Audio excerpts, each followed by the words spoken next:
Today, we are here at the Augusto Crown Golf. We all know the wind will affect our shooting performance. Approach S62 provides the real-time wind speed information of the course. You can get a more precise current course information and draw up a personal approach strategy.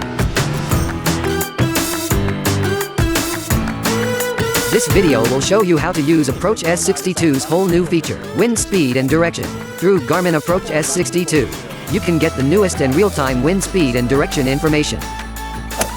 Check the watch settings before you swing, because the wind speed and direction information are real-time data from the internet.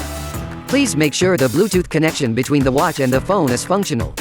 We also recommend keeping the Garmin Connect app open to make sure the wind speed and direction information feature is functional. Let's grab some weeds to check the wind speed and direction of the course.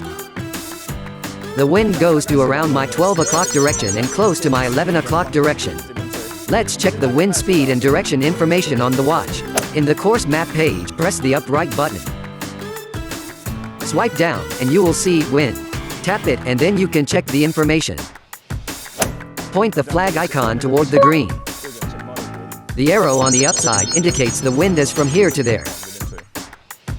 We are at the golf course now. Let's compare the wind speed and direction information with a real situation of the golf course. We can feel that it's very close to the actual situation, and with the information, the watch can make a more precise recommendation. Moreover, the virtual caddy feature of the Garmin Approach S62 will combine these information to make a club recommendation.